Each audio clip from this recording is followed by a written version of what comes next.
ಲೋಕಸಭಾ ಚುನಾವಣೆಗೆ ದಿನಗಣನೆ ಆರಂಭವಾಗಿದ್ದು ಮಂಡ್ಯ ಲೋಕಸಭಾ ಕ್ಷೇತ್ರ ಇಡೀ ರಾಜ್ಯದ ಗಮನ ಸೆಳೆದಿದೆ. ಈ ಬಾರಿಯಲ್ಲಿ ಯಾವ ಪಕ್ಷದಿಂದ ಯಾವ ಅಭ್ಯರ್ಥಿಗೆ ಟಿಕೆಟ್ ನೀಡುತ್ತಾರೆ ಎನ್ನುವುದು ಬಹಳ ಕುತೂಹಲ ಹುಟ್ಟಾಗಿದೆ. ರಾಜಕೀಯ ಮಾತ್ರವಲ್ಲದೆ ಚಿತ್ರರಂಗದ ಕಣ್ಣು ಕೂಡ ಮಂಡ್ಯ ಕ್ಷೇತ್ರದ ಮೇಲೆ ಬಿದ್ದಿದೆ. ಅದಕ್ಕೆ ಕಾರಣ ಅಲ್ಲಿ ಸ್ಪರ್ಧೆಗೆ ಇಳಿಯುತ್ತಿರುವ ಅಭ್ಯರ್ಥಿಗಳು. ಒಂದು ಕಡೆ ನಟಿ ಸುಮಲತಾ ಅಂಬರೀಶ್ ಹಾಗೂ ಮತ್ತೊಂದು ಕಡೆ ನಟ ನಿಖಿಲ್ ಕುಮಾರ್. ಈ ಬಾರಿ ಮುಖಾಮುಖಿಯಾಗುವ ಸಾಧ್ಯತೆಗಳು ಇವೆ ಎನ್ನಲಾಗುತ್ತಿದೆ. ಹಾಗೇನಾದ್ರೂ ಒಂದೇ ಕ್ಷೇತ್ರದಿಂದ ಸುಮಲತಾ ಹಾಗೂ ನಿಖಿಲ್ ಸ್ಪರ್ಧೆ ಮಾಡಿದರೆ ಕನ್ನಡ ಚಿತ್ರರಂಗದ ಕಲಾವಿದರು ಯಾರ ಪರ ಪ್ರಚಾರ ಮಾಡುತ್ತಾರೆ ಎಂಬ ಪ್ರಶ್ನೆ ಕಾಡುವುದು ಸಹಜ. ನಟ ದರ್ಶನ್, ಯಶ್, ಸುದೀಪ್ ಈ ಮೂವರಲ್ಲಿ ಯಾರು ಯಾರ ಪರ ಪ್ರಚಾರ ಮಾಡುತ್ತಾರೆ ಎನ್ನುವ ಗೊಂದಲ ಇತ್ತು. ನಗರದ ಖಾಸಗಿ ಹೋಟೆಲ್ನಲ್ಲಿ ನಡೆದ ಯಜಮಾನ ಚಿತ್ರದ ಸಕ್ಸಸ್ ಪ್ರೆಸ್ ಮೀಟ್ ನಲ್ಲಿ ಮಾಧ್ಯಮಗಳ ಜೊತೆಗೆ ಪ್ರತಿಕ್ರಿಯೆ ನೀಡಿದ ದರ್ಶನ್, ಅಂಬರೀಶ್ ಅವರು ಚುನಾವಣೆಗೆ ನಿಂತಾಗಲೂ ಪ್ರಚಾರಕ್ಕೆ ಹೋಗಿದ್ದೇನೆ, ಈಗಲೂ ಹೋಗುತ್ತೇನೆ. ಸುಮಲತಾ ಪರ ಪ್ರಚಾರ ಮಾಡುವುದು ನನ್ನ ಕರ್ತವ್ಯ ಎಂದು ಹೇಳಿದ್ದಾರೆ. ಸುಮಲತಾ ಅಂಬರೀಶ್ ಚುನಾವಣೆಯಲ್ಲಿ ಸ್ಪರ್ಧಿಸಿ ಚುನಾವಣಾ ಪ್ರಚಾರಕ್ಕೆ ಕರೆದ್ರೆ ನಾನು ಹೋಗುತ್ತೇನೆ. ಅಷ್ಟೇ ಅಲ್ಲದೆ ಚುನಾವಣೆಯಲ್ಲಿ ಸ್ಪರ್ಧಿಸಿದ ಸ್ನೇಹಿತರು ಯಾರೇ ಕರೆದ್ರೂ ಪ್ರಚಾರಕ್ಕೆ ಹೋಗುತ್ತೇನೆ ಎಂದು ಇದೇ ವೇಳೆ ದರ್ಶನ್ ತಿಳಿಸಿದ್ದಾರೆ. ಈ ಹಿಂದೆ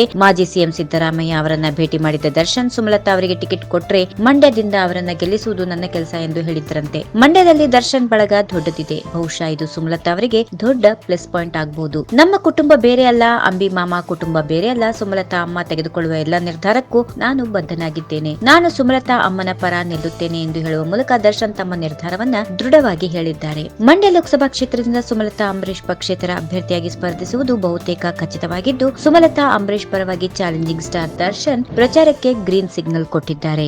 ಈ ವಿಡಿಯೋ ನಿಮಗೆ ಇಷ್ಟವಾದಲ್ಲಿ ಲೈಕ್ ಮಾಡಿ, ಶೇರ್ ಮಾಡಿ, ಸಬ್ಸ್ಕ್ರೈಬ್ ಮಾಡಿ.